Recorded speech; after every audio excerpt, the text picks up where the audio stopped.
Hello, how are you doing? Welcome back to another video. So before we get into this week's video, which is an archaeological dig of an old factory in Salford, I just want to do a couple of updates on last week's video. So last week's video was about the Great Hay Sough. A couple of things I got wrong. Firstly, the pronunciation. I was pronouncing it Great Hague Sough, and apparently it's pronounced Great Hay Sough. So sorry about that, and thank you for letting me know. Secondly, I said King Charles II was on the throne in 1653. Apparently it was Oliver Cromwell, it was a parliament, and then King Charles II came 7 years later. So I was 7 years out on the monarchy, so I do apologise for that as well. Anyway, just another interesting update on last week's video, the Great Hay Sough. So I was chatting to someone who's actually been into the Sough, a gentleman called Alan Davis. Now, Alan Davis has wrote many books on mining history in the Lancashire coalfields. I think he's wrote extensively, actually. He's wrote all sorts of books. If you want to look him up on Amazon, he's got some really good stuff out. Anyway, I follow him on Twitter, and I tweeted about the Sough, and he came back with a reply and said, we went into the Sough. Now, Alan's done quite extensive explores, one of which was in the early 2000s. Alan and his team went into the subterranean levels at the Wet Earth Colliery and explored the whole site extensively and mapped a lot of it. But in 1991, he went into the Great Hay Sough, and he's sent me two pictures, or he tweeted two pictures, and I asked him could I use them for this update. So firstly, the first picture that Alan sent was, or that I'm going to show you, is this one here. Apparently this is one of the shafts into the Sough. Let's see what Alan's saying. He sent me an email. So he says, the shaft shot was the Canal Hollows pit. You climb out of the Sough's roof and into it, and you can just see Alan's feet in the shot there. You can also see his miner's lamp. The second shot is Alan actually in the Sough. They said it was a real struggle, a crawl. Let's have a look. So you can see, I'm not sure, I don't think that's Alan, that's one of the team there, and they're crawling along the Sough. And he says we're probably the only people to go in there and film it and photograph it. Now obviously back in the day, I think it was regularly cleaned. They sent miners in to clean and maintain the Sough, but modern day, Alan and his team are the only people to go in there, and you can see again they've had to wear dry suits. He said it was really low oxygen levels, and they had to take oxygen in with them. So I think it's a brilliant photograph. So there's the Sough in 1991. Probably hasn't changed, although I think there's been a little bit of subsidence along its length. But that's a cracking picture from Alan. Another one that he sent was this one. I'll just try and find it. Do you remember I told you about the reed beds that purify the water, a modern day thing done by the coal board, because the iron ore actually toxifies the brook and it's very toxic to wildlife. So the coal board now purify the water. But here's a picture of the entrance to the Sough when it was still running and the ochre was still draining out from the mines. So there you go, three cracking shots there from Alan Davis. Thank you very much, Alan, for those shots. So on to this week's video. So this week's video, as you've seen, is an archaeological dig just off Fairbrother Street in Salford by the River Irwell of a former chemical works. This works has been various things throughout its history, but the last thing that it was a chemical factory. I was very kindly invited down there by a gentleman called Tony Kelso, who runs one of the Manchester History Facebook groups, and he got access and invited me along. So thank you, Tony, for getting me down there. The people who were doing the archaeological dig allowed us on site and allowed us to film.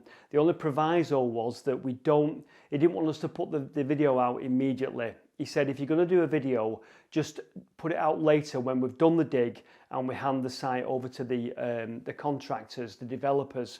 So I respected that and I shelved the video.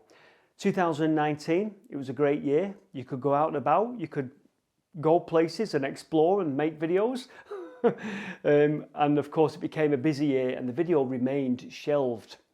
So here we are in January 2021 and we're back in LD, and so I'm bringing some of the former videos that I've filmed, I'm bringing them out of hibernation and I'm putting them out, and this is one of them.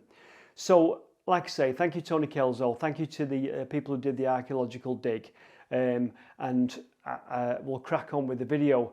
The little soundtrack you heard at the beginning was me messing about with a couple of synthesizers there. I'm going to send it to Dean to be developed and hopefully we'll get a decent track out of it.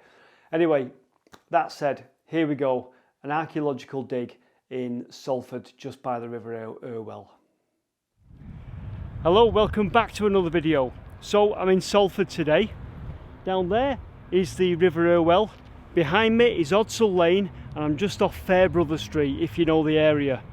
I'm on the site of an archaeological dig. There's some people digging up the site of a former chemical works that used to be here. Now this chemical works was originally here, it dates back to about 1819, and the factory was pulled down about in the 1950s. So we're going to look at the remains of what's here, and it doesn't look much behind me to begin with, but as we start to see the detail and match it up to a couple of the features on the maps, it is actually quite interesting. Now one thing you've got to understand about this little site is that there is a mishmash of alterations and changes. So the original factory that was built here in 1819 changed massively over the years. So you'll get a room with a wall going through it. We've got some chimney flues here that are cut off. So again, you've got to imagine that over the years this place evolved into something different. So let's take a look around, see what interesting features we can find.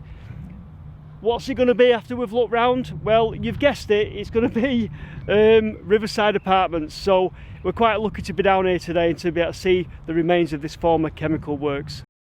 So there you go, the old Ordnance Survey maps don't really give much away about this place. The old streets there, Stafford Street, Armitage Street, Ruth Street, have long since gone, long since pulled down. That is now the Odsall Estate.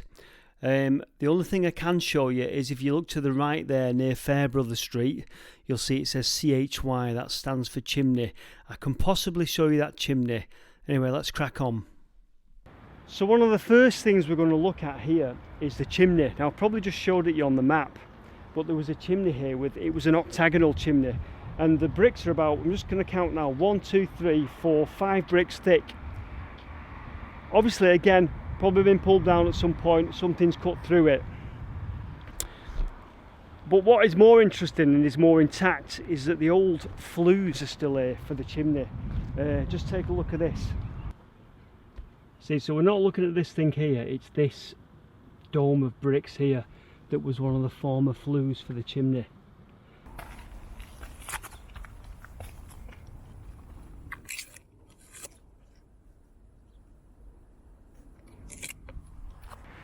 So it looks like here we can just about make out there was kind of like the meeting of quite a few flues. So there must have been furnaces, fires here, but I'm stood just at the end of one of the flues and it's massive and it joins over there to where I've just shown you. But we think there's been like a junction here of the flues that met for the chimney. Let me just show you what's behind me.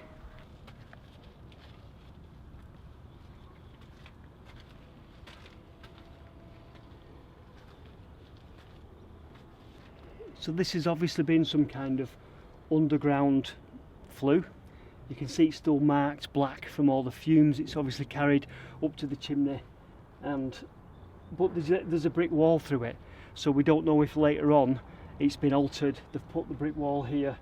It's hard to know what's going on, but definitely a curved tunnel sort of structure here, blackened on the walls, which went this way. If I turn the camera around, this way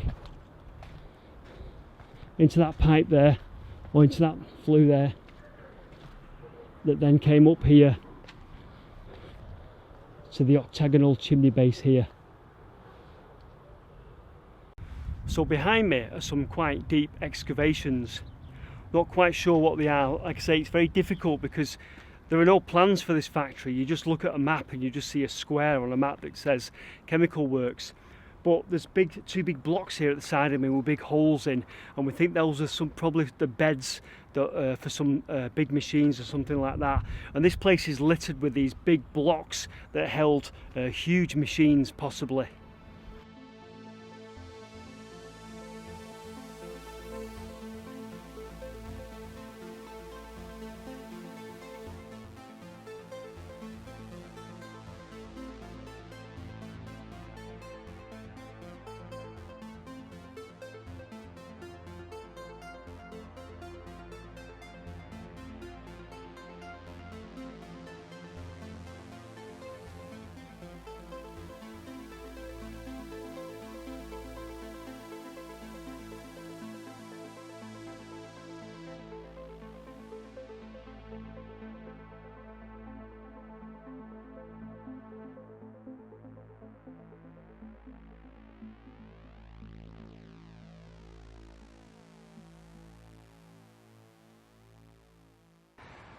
So behind me, the River Irwell. And obviously back in the day, in Victorian times, they didn't really care about pollution. So you can imagine a lot of the chemicals from this place were just washed conveniently down into the Irwell behind me. And can you imagine what was coming out of that chimney? Black. You can just, it must have been grim, absolutely grim, but obviously that was the accepted thing at the time. Just down here, one of the chaps that's doing the archaeological dig has pointed out to us that they think there was some kind of wash or some sort of escape pipe, for want of a better word, where the chemicals just washed down here into the River Irwell behind me, and the bricks are kind of stained or lined with something. I'll just show you. You see these bricks here where they're all kind of worn on the floor here. It's kind of worn away, and they're going at a downwards angle towards the Irwell. I'm guessing this has been filled in at some point, but I would imagine this would have been some kind of outlet pipe, outlet tunnel, like I say, into the Irwell, just to wash all the rubbish away. And again, another massive engine bed here. You can see the steel coming out of it, and one of the old, some kind of old pin here that's obviously very, very old. Seen better days, that hasn't it? Well, some kind of pin there. Right, so quite a deep excavation here, and there's something I want to show you. There's the remains of two wells, and there's a little bit something interesting there as well, but I need to get down there to show you what I'm on about. So for me, the most fascinating part really, the remains of two wells. This is what I'm being told by the people doing the dig. They probably needed clean fresh water that wasn't available in the Irwell at the time, and God knows how deep these things went, but long since filled in. Looking at them in retrospect, I wonder if these were part of the original 1819 factory. The idea of having a well on site, you know, probably goes back to that era. Okay, so down here. So the remains of two wells here, obviously filled in. Don't know how deep they went, but the Irwell is down there, so I presume they went to the bed of the Irwell, possibly, I'm guessing, Anna. But again, something has been put over them at a later date with these massive beds here for engines, possibly.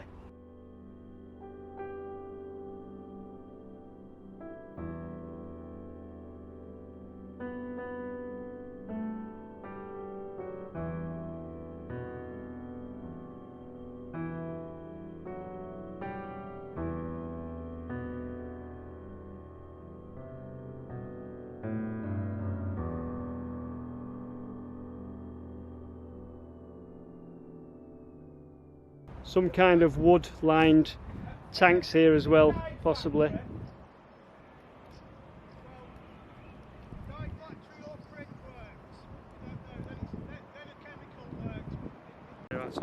So something else quite interesting here as well. Sort of a brick floor with sort of slots in, and we're not sure whether the slots had wood in that were mounts for tanks. Very difficult to work out exactly what was happening, but I'll just show you now. That a big shadow of me in the shot. Yeah, it is.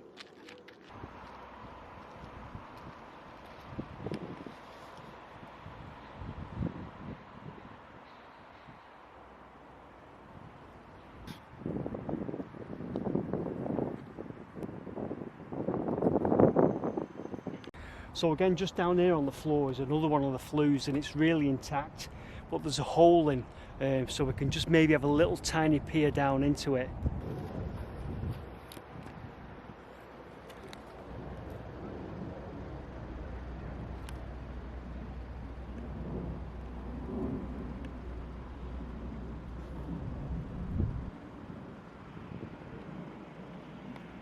So just here, again, there's a base of another chimney. This looked like a round chimney, and surprisingly it's quite near to the octagonal chimney, which is a film when we first came on the site. Don't quite make sense this, because that base there is solid and then it's got a flue underneath it. And it looks like it leads to the chimney. Don't understand how that worked. Your guess is as good as mine there. But there is this sort of network of flues and underground sort of tunnels around this place. So it's very difficult to piece what was going on here. There's so many changes, but I think... Right, I attempted at that point to give you a timeline of the place, but it was difficult. So this is what we were told. We think some of it's been some sort of factory since the late 1700s, but that's speculative.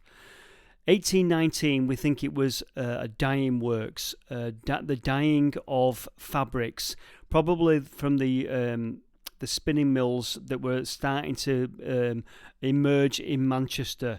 So initially dyeing of fabrics, then we think it was a printing works, again possibly the printing of fabrics, and then in 1854 we've got the Archeological chemical works. So like I've said to you throughout the video, it's evolved throughout its lifetime. It's been many things.